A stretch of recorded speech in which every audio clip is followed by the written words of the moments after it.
In 1983, the mountainous region of Carnia in northeastern Italy was an isolated geographical pocket.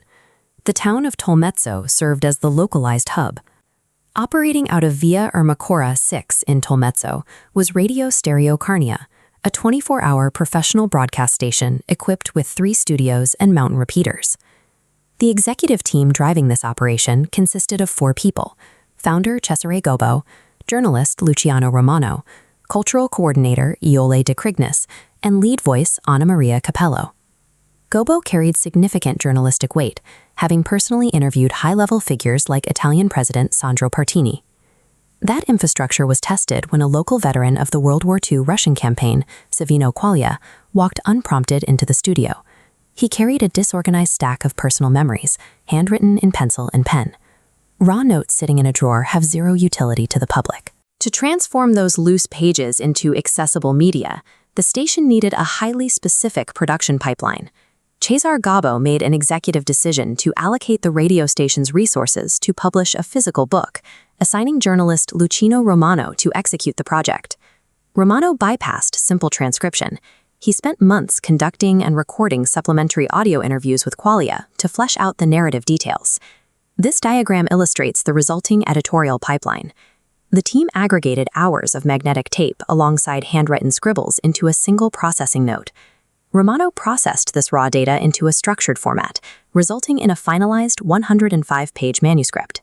The physical output of this first phase was exactly 400 printed copies, produced by Tipografia Carto under the title Dalla Carnia al Don.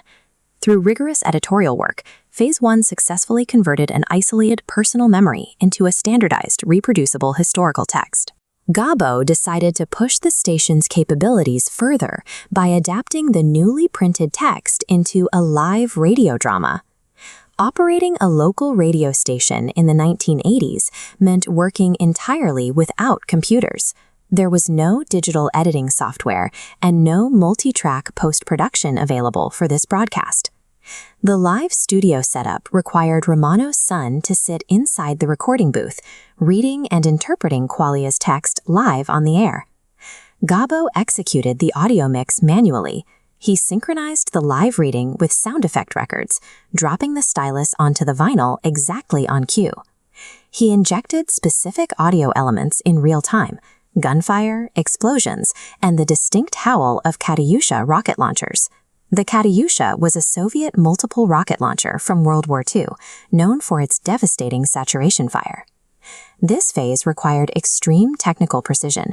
The team was forced to execute a complex, zero-error audio performance entirely in real time. The final step of the pipeline was to organize a live broadcast event to officially present the project to the local community. The station brought Quaglia and other Russian campaign veterans directly into the Via Ermacora 6 studios to participate in the broadcast. Jole de Crignis utilized her expertise in cultural programming to co-host the event alongside Luciano Romano. Behind the scenes, Anna Maria Capello and Cesare Gobbo served as the operational backbone, managing the live studio logistics and technical execution. This live broadcast closed the production loop. It used the station's physical infrastructure to connect the original source, the veteran, directly with the listening public. The permanent archival result of this workflow was the book itself, which was officially cataloged in the Italian National Library System under code 99347, ensuring its survival. This diagram illustrates the stark contrast between the initial input and the final footprint. A single stack of notes expanded into a print publication, a live radio drama, and a community broadcast. This expansion relied entirely on Gobbo's executive vision and Romano's rigorous editorial formatting.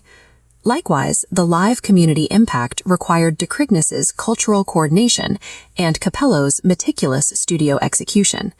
Historical preservation requires a specialized logistical machine and a dedicated team to physically manufacture a personal story into a tangible reality.